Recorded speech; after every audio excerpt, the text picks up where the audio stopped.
Você tem dúvidas sobre direito de família e o direito das sucessões?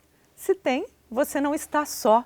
E assim, o programa de hoje pretende responder as perguntas mais frequentes sobre esses temas que compõem uma vara única na Justiça Estadual. As varas de família e sucessões são responsáveis por processar e julgar litígios relacionados a inventários, testamentos, separação judicial, divórcio, anulação de casamento, investigação de paternidade e ação de alimentos, apenas para citar alguns exemplos. Ou seja, é o ramo do direito que regula e estabelece as normas de convivência familiar. E para ser entrevistada sobre o assunto tão amplo, a convidada do mérito da questão é a juíza da 4ª Vara de Família e Sucessões de Campo Grande, Larissa Castilho da Silva Farias. Magistrada, qual é o conceito de família para o Código Civil? Bom, o Código Civil, ele trata a família como, digamos, todo relacionamento oriundo de um casamento, de uma união estável ou de um parentesco. Basicamente é isso. Aí, obviamente, as legislações depois trazem aí os regramentos e as especificidades de cada um dos institutos. A partir desse princípio, então, vamos desenrolar aqui essa entrevista, trazer mais esclarecimentos. Quais são os tipos de guarda? Guarda, nós temos hoje, nós podemos falar em guarda compartilhada e guarda unilateral. Essas duas aí previstas no Código Civil, né, e são as mais aplicadas, né, que podem ser aplicadas de uma forma ou consensual ou até por decisão judicial. Haja vista que a guarda compartilhada hoje é a regra geral, tá? Temos também a guarda tida como aquela modalidade alternada, também é aplicada, mas vamos dizer menos, né, do que as outras duas. E nós também podemos falar numa guarda que a doutrina traz, que é uma guarda nidal. Esta guarda, ela não é utilizada aqui no Brasil, mas é uma modalidade utilizada, por exemplo, em países europeus, norte-americanos, e ela existe. Como que ela funciona, a nidal, esse tipo de guarda? A guarda nidal, ela é como se tivesse, vamos colocar assim, um ninho, né?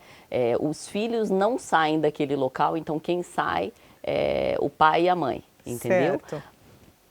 E quando a mãe, pode perder a guarda do filho para o pai? Eu estou fazendo aqui as perguntas mais frequentes, das pessoas. Estou buscando fazer isso. Justamente. Para a gente responder isso, acho que a gente precisa fazer umas observações. O direito de família, né, é uma modalidade aí do direito que todo mundo ou já passou por uma situação do direito de família ou conhece alguém que passou ou está passando por uma situação de direito de família. Então, ela gera tanto muita curiosidade, a área gera muita curiosidade quanto opiniões, né? Todo mundo sabe falar alguma coisa sobre guarda, sobre direito de família de uma maneira geral. Então, existem conceitos aí criados, às vezes até de uma forma histórica, né? Que as pessoas trazem e que hoje não são realidade, né? Então, por exemplo, quando na pergunta se diz quando a mãe pode perder a guarda para o pai, a gente já tem que de pronto falar assim, olha, tanto a mãe pode perder a guarda para o pai, quanto o pai pode perder a guarda para a mãe, né? Porque não há mais esta regra, vamos assim dizer, que o filho deva ficar sob a guarda da mãe. A gente não pode negar que lá atrás, né, isso era quase que automático, porque era aquela história do pai trabalha, a mãe cuida dos filhos, né? Mas hoje isso não é uma realidade. Então a gente começa dizendo assim, tanto o pai pode perder a guarda para a mãe, quanto a mãe pode perder a guarda para o pai. Aí o quando, que é a pergunta, a gente também entra a gente também tem que fazer uma observação. Porque o direito de família, ele não traz regras ou situações tão objetivas quanto outras áreas do direito. Então, para a gente analisar quando um ou outro pede a guarda, né? A gente tem que analisar diversas situações. Então, para a gente falar de uma forma mais resumida, a gente teria que dizer assim, vai acontecer essa perda quando a gente identificar que o menor de idade está em uma situação de risco naquele lar, né? Ou quando a gente identificar que o outro lar, a outra ponta, reúne melhores condições de zelar pelos interesses daquele menor de idade. Então, na verdade, essa decisão ela vem de um princípio constitucional, que é o princípio da análise do melhor interesse do menor de idade. Perfeito. E o que é alienação parental? Bom, aí a gente já entra em um tema, né, que é novamente bastante falado, né, na atualidade. Alienação parental, se a gente tiver que descrever, a gente poderia dizer assim, que é uma influência psicológica negativa, ou até assim, uma desqualificação que um genitor faz para o filho em relação ao outro genitor. E essa desqualificação, ela visa exatamente afastar, né, ou diminuir o convívio do filho em relação ao pai ou à mãe. É interessante a gente ponderar, Fernanda, que a alienação parental, ela surge como legislação no Brasil em 2010. Mas, se a gente for prever como fato, é uma situação que ela sempre existiu, né? E é mais comum do que a gente imagina, na realidade. Então, por exemplo, às vezes, guardados os ressentimentos de uma separação recente, né? Às vezes, de uma forma até involuntária, um pai ou uma mãe denigre a imagem do outro para o filho. E isso é uma situação de alienação parental. Agora, é muito importante que a gente identifique isso quanto antes, né? Para que isso não chegue a um grau muito elevado, onde esta convivência ou até esse vínculo, né, de pai e filho, mãe e filho, mãe e filha, pai e filha, chegue a uma situação, essa quebra, né, de vínculo, chegue a uma situação irreversível, né, onde aí a própria vítima é o filho, né, ou a filha. Falando sobre pensão, então, como que é estipulado esse valor? Qual é o valor quando o pai está desempregado? Pois bem, novamente, por isso que eu quis ressalvar, não tem um valor objetivo. Né? O que a gente tem são construções jurisprudenciais. Né? Então, primeiro ponto, o pai desempregado ou a mãe desempregada, que é obrigado ao pagamento de uma pensão alimentícia, ele não fica livre deste dever pelo fato dele estar desempregado. Né? Então, há uma continuidade, tem que se pagar. O que pode ser feito, por vezes, é se pedir uma revisão deste valor, né, para maior ou menor, conforme a situação. Agora, em relação ao valor, que é a pergunta propriamente dita, o que a gente tem é uma construção jurisprudencial. Né? Costuma-se colocar aí em torno de 30% do salário mínimo, vamos dizer assim, mas isso não é uma obrigatoriedade. A análise tem que ser casuística, né, relacionada à necessidade do menor de idade, ou melhor, do filho, eu falei menor de idade, mas pode até ser maior, e do pai ou a mãe que será o alimentante. As perguntas normalmente vêm aqui com o pai, mas é como a magistrada colocou aqui, né, o pai ou a mãe que esteja pagando a pensão. Mas quem não paga a pensão pode pegar a criança para passar o fim de semana? A visitação pode ser negada por atraso de pensão? Não. Na verdade, isso é um outro mito, vamos assim colocar. Né? É muito comum chegar em audiência e as partes colocarem dessa forma, né? Olha, ele ou ela não está vendo o filho porque parou de pagar a pensão. Então, assim, a gente tem que separar as coisas. Obviamente, né, que não é bom, vamos colocar assim, a falta do pagamento de pensão. Não, e ele tem as suas consequências. Mas ele tem que ser cobrado pela via escorreita, né? Que é um processo de cobrança daquele alimento fixado. Agora, ele não tem nada a ver com a questão da convivência, né? A convivência, ela tem que ser preservada. Aliás, ela tem que se ter como base, né, ali do direito de família. Está estimulada, né? Sim, tem que haver uma base, né? A gente tem que pensar nisso, que essa convivência ela tem que ser estimulada, né? Porque o rompimento foi ali do casal e não do filho com o pai ou do filho com a mãe. Então a gente fala assim, é muito comum, né, que se utilize os filhos como instrumento dessas divergências ou desses ressentimentos ali, tanto o pai quanto a mãe, né? Mas na realidade, se a gente for pensar numa última instância, acaba sendo uma desinteligência desses pais. Por quê?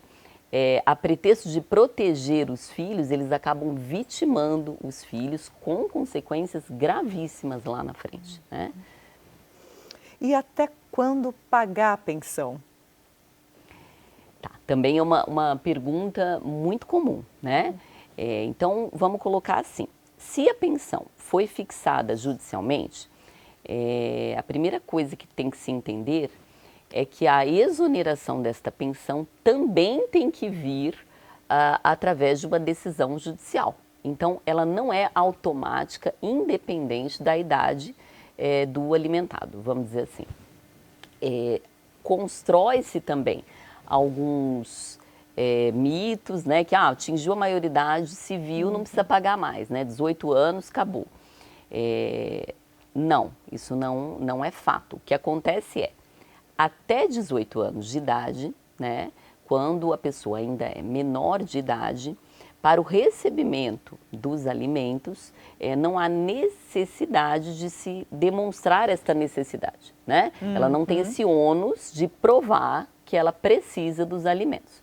A partir de 18 anos, aí sim existe esse ônus de se provar esta necessidade. Novamente, tem uma construção jurisprudencial que dizia que seria até os 24 anos, desde que a pessoa estivesse cursando aí um curso superior, algo assim. Mas nós já temos decisões, inclusive recentes, ampliando esta idade, né?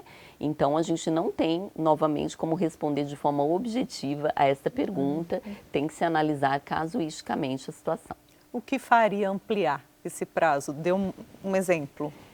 Por exemplo, aí não vamos nem falar na situação em que este filho ou filha, a despeito do atingimento da maioridade civil, é incapaz, né, de uma atividade laborativa por várias situações, né? Situações de problemas de doença. Então, não vamos nem falar nesse ponto, porque aí é evidente, né? Mas, por exemplo, há cursos hoje, né, que se estendem, né, e a pessoa, e até de uma forma integral, né, em que a pessoa, então, apesar de ter atingido aí os 24, 25, ainda não terminou, e ela prova essa dependência em relação ao pai ou à mãe, que é o pagador dos alimentos, e então, como eu disse, provada esta necessidade, ela consegue, então, estender este direito aí ao recebimento dos alimentos. Vamos falar um pouquinho então sobre casamento? Sim. Pessoas do mesmo sexo podem casar? Sim, podem casar. E é da mesma forma. Então, assim, se dirigem até o cartório de registro civil, ingressam com o procedimento de habilitação, quando pronto, efetuam aí a formalidade do casamento. União estável é igual a casamento? Pois bem, união estável, não, diria que idênticos não são, né? Não são institutos idênticos. Eles geram direitos muito parecidos, mas eles não são idênticos, a começar pela forma como se inicia, né? O casamento, ele é uma instituição que ele tem uma formalidade, como eu acabei de falar, né? Vai até o cartório de registro civil, faz um procedimento de habilitação, existe um momento ali daquele casamento, um documento, uma formalidade. A união estável, não, ela se inicia e nem sempre há isso. O que ocorre é que as pessoas, às vezes, inclusive, a paz de se assegurar de direitos e até no intuito de se colocar uma data inicial ali, que é muito difícil, né? Você saber quando iniciou essa união estável. Então, as pessoas, às vezes, no intuito de se fazer isso, vão até o cartório e fazem uma escritura pública onde eles regem sobre o início da união e, às vezes, até sobre o regime de bens dessa união. Perfeito. Posso alterar o regime de bens que escolhi para o meu casamento para qualquer outro ou há alguma restrição? Sim, o regime de bens pode ser alterado, inclusive é uma previsão expressa, né, do nosso Código de Processo Civil. E a restrição, eu diria, é o direito de terceiros, né? Não há restrição quanto à modalidade aí do regime de bens, ela pode sim ser alterada. Ocorre que tem que ser feito um processo judicial para isso, então, onde os interessados assinam conjuntamente ali a petição, né, anuem ao que eles estão solicitando, motivam, né, e sendo ressalvados aí os direitos de terceiro, pode ser feita a alteração. Depois do intervalo, o direito das sucessões. O mérito da questão volta já.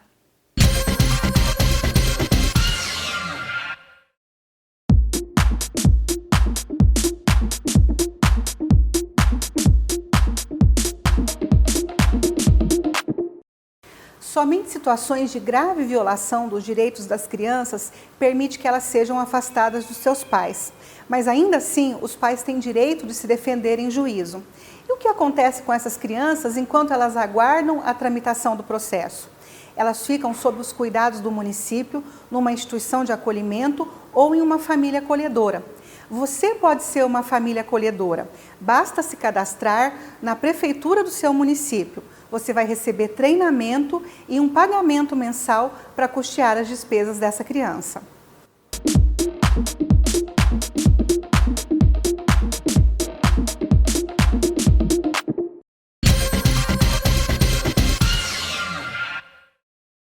Mérito da questão de volta, e nesse bloco vamos conversar com a juíza Larissa Castilho da Silva Farias sobre o direito das sucessões. Qual a importância do direito de sucessões? Bom, o direito de sucessões, ele é justamente a área do direito que vai tratar da transmissão, né, dos bens da pessoa falecida para os seus herdeiros. Então, a gente pode dizer que a importância é justamente esses regramentos que existem no direito sucessório, eles vão facilitar a distribuição aí desta herança de uma forma mais justa e correta. Acho que é o ponto aí. A gente mudou um pouco a área do direito, mas a gente segue falando de família, tá? Quais são os tipos de sucessão, magistrado? Bom, a sucessão, ela pode se dar, nós temos a sucessão legítima e a sucessão testamentária. E também a gente pode falar da sucessão híbrida, né? Então, assim, a sucessão legítima é quando o autor da herança ele não deixou nenhuma disposição de última vontade, então a gente vai seguir ali os regramentos da lei, a ordem de sucessão hereditária, né? E para que seja feita a distribuição aí da herança. A sucessão testamentária é quando, ao revés, a pessoa opta em fazer essas disposições de última vontade e ela própria distribui aí os seus bens. Lógico que tem os regramentos, né? E, por vezes, também é feita essa sucessão híbrida, ou seja, há um testamento apenas sobre parte dos bens da pessoa e a outra parte é feita na forma já prevista ali na legislação. Pelo exposto, então, não se pode confundir sucessão com herança, não é mesmo? Sim, a gente pode dizer que são situações ou coisas diversas, né? Herança é o que você vai, é o que a pessoa recebe efetivamente, né? O conjunto de bens aí, de direitos e até de obrigações, né? Que a pessoa recebe daquela pessoa que faleceu, né? E aí a gente pode definir como herança. Sucessão, a gente pode dizer que é o ato pelo qual a pessoa representa aquele autor da herança, né? nas suas dívidas, direitos, enfim, nas diversas formas aí. E como é estabelecida a divisão da herança?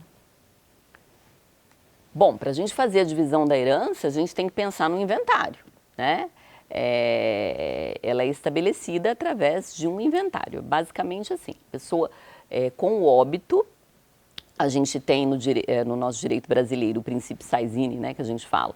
Ou seja, com o óbito, essa herança já é automaticamente e naquele momento transmitida para quem de direito. A questão é que ela é transmitida de uma forma conjunta, em condomínio. Você não tem a individualização do que cabe para quem, né? Então, é preciso que se faça o inventário para que a gente tenha esta divisão ou não. Às vezes, a depender do que foi deixado, por exemplo, as situações em que há um imóvel. Então, os herdeiros, por vezes, herdam esse imóvel em condomínio, apenas colocado os percentuais, né, que são de direito de cada um. Filho fora do casamento tem direito à herança? Sim, filho é filho, né? Filho tem direito à herança, seja da relação ali conjugal, ou seja da relação extraconjugal, ou até filho biológico, filho não biológico, filho oriundo de uma adoção, filho oriundo de uma relação socioafetiva, né, que é reconhecido como filho. Agora, basta que exista efetivamente o reconhecimento como filho. Se não houver, é preciso que se faça, então, a investigação de paternidade para que, então, ele tenha esse direito de suceder como filho. Voltando à questão anterior, na verdade, como funciona o inventário, magistrada? Bom, o inventário, a gente pode falar assim, hoje no Brasil a gente tem duas formas de inventário, basicamente, que é o inventário judicial e o inventário extrajudicial. Como regra básica, o inventário extrajudicial, ela é uma opção de inventário que só pode ser feita quando todos os herdeiros são maiores e capazes e estão de comum acordo. Então, se faz uma escritura pública e pronto. Lógico que tem aí algumas jurisprudências flexibilizando um pouquinho isso, mas não vamos entrar nesse mérito. Basicamente, como regra geral, é isso. Na outra ponta, nós temos o inventário judicial, que também pode ser feito nesta qualidade, quando todos os herdeiros são maiores e capazes e estão de comum acordo, ou não. E para isso nós temos aí os procedimentos próprios de acordo com cada situação, né? O inventário daí é feito o pedido de abertura do inventário, onde se nomeia um inventariante e ele vai então dispor ali sobre todos os trâmites ali processuais para que se finde e se distribua a herança. E os testamentos? Os testamentos, aí nós já temos também vários tipos, né? Nós podemos falar aí nos testamentos comuns, que são os mais corriqueiros. Nós temos o testamento cerrado, o testamento público e o testamento particular, né? Claro que cada um tem suas peculiaridades. E aí nós temos os especiais também, bem menos usados, são mais restritos, né? Então, em relação aos testamentos, o que a gente tem que colocar? Ele é um ato de disposição de última vontade, e onde o testador ele dispõe sobre parte ou todos os seus bens, obedecidos, obviamente, os regramentos, principalmente quando houver herdeiros necessários, respeitado a legítima aí desses herdeiros necessários. E a questão é que o testamento com o óbito, né, diferente do inventário, ele não pode, ele necessariamente tem que ser feito um procedimento de jurisdição voluntária, mas ele tem que ser perante o judiciário, né, para que ele seja, digamos assim, homologado, onde ali vão ser observados os requisitos aí formais do testamento. Então, vai para o promotor e posteriormente volta para o juiz e, se tiver tudo ok, ele é homologado para ele poder ter a validade. E como o direito das famílias, né, que a gente falou tanto no primeiro bloco, impacta no direito sucessório? Pois bem, de diversas formas, né? Existe bastante impacto do direito de família no direito sucessório.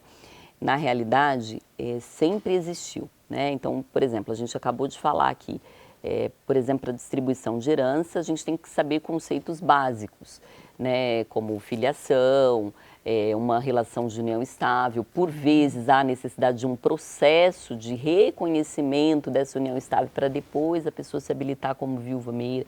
Mesma coisa na filiação, né?